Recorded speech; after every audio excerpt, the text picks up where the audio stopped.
बेतुकी बातें सुनाकर या मन ग्रहण वाक़या सुनाकर मैं बर्बाद नहीं करूँगा इंशाअल्लाह। जब तक मैं आप लोगों के सामने रहूँगा, कुरान और हदीस की बातें मैं आप लोगों के सामने रखूँगा। लेकिन इससे कबल मैं अपनी बात का आगाज़ करूँ, मैं तमाम कमेटी से ये कहना चाहता हूँ कि आप लोग जहाँ भी हों बराह करम इसके ऊपर आएँ और आज मेरी बातों को सुने। दूसरी बात कि जो हजरात आज जलसे में घर से इस नियत से निकले थे कि मैं कुरान और हदीस की बातें सुनूंगा, वो हजरात बैठे रहे, और जो किसी और इरादे से आए थे आप जा सकते हैं, मेरी तरफ से बिल्कुल आपके लिए इजाजत है। मोहतरम हजरात, आज मुस्लिम समाज और मुआशरा के अंदर जो बिगाड़ पैदा हो रहा है, आज हमारी सोसाइटी के अंदर बुराइयां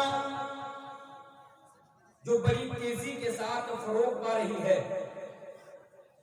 या यूं कह लूं कि आज हमारे समाज के अंदर ज़िनाकारी, बेहयाई, बदकारी, सूदखोरी, बेनमाजी, सट्टाबाजी, ये जो तमाम बुराइयां चरम सीमा पर हैं, तो इसके जिम्मेदार कौन है?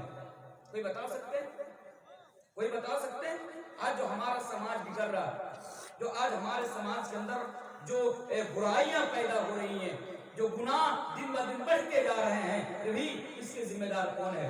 इसके जिम्मेदार हम और आप खुद हैं। इस बात को हमेशा याद रखें। इसका जिम्मेदार समाज में रहने वाला नौजवान तबका है।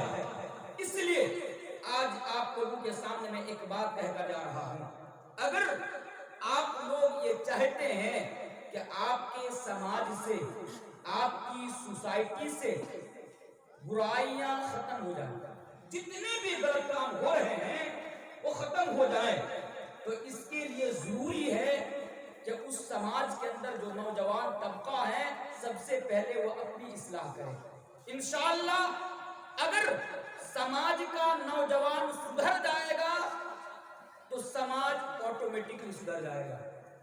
अगर समाज का नौजवान बिगड़ जाएगा तो समाज बिगड़ जाएगा।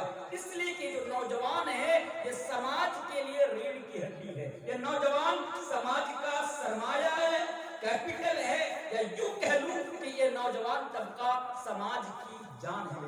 और एक बात रात के 12 बजे मैं आपके सामने कहकर जा रहा हूं, इस बात को आप लोग कहीं पर नोट कर लीजिएगा कि मौलाना तनवीर ने रात के 12 बजे नेपाल की सरजमीन पर ये बयान करके गए थे, ये बता कर गए। तो बात क्या है कि अगर किसी समाज का नौजवान गुनाहों का आदी हो जाए, अगर किसी समाज का नौजवान ब्लू फिल्म देखने के आदी हो जाए, बेहयाई के आदी हो जाए, शराबी हो जाए, जुआरी हो जाए, तो मेरे भाइयों, जिस समाज का नौजवान दीन से फैल जाए, दीन से हट जाए, तो रब्बे काबा की कसम उस समाज को बर्बाद होने से, उस समाज को तबाह होने से दुनिया की कोई भी ताकत नहीं बचा सकती है।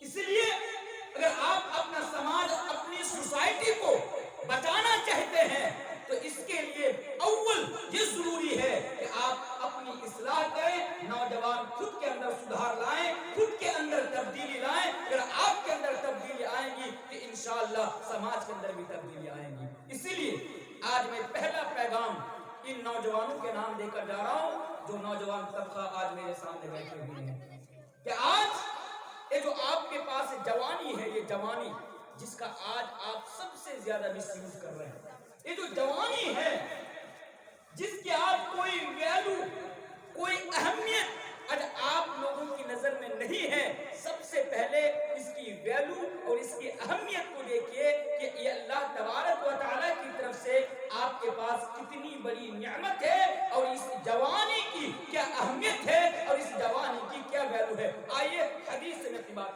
आज अपने मौजू का मैं आगाज करता हूँ आपके सामने। पहला पैगाम नौजवानों के नाम कि आप अपनी वैल्यू को समझे, आप अपनी जवानी की अहमियत को समझे, फिर अगर आपका दिल चाहेगा तो आप अपनी जवानी का मिसयूज कर सकते हैं। बस मेरा काम है आपके सामने बताना। اللہ کے پیارے نبی جناب محمد رسول اللہ صلی اللہ علیہ وسلم بیان فرماتے ہیں سبعۃ یظلھم اللہ فی ظلہ یوم لا ظل الا ظلہ۔ اے لوگ سنو، کل قیامت کی روز اللہ تبارک و تعالی 7 طرح کے لوگوں کو، 7 پرکار کے لوگوں کو سورج کی گرمی سے بچا کر اپنے عرش سے سائے تلے جگہ عطا فرمائے گا۔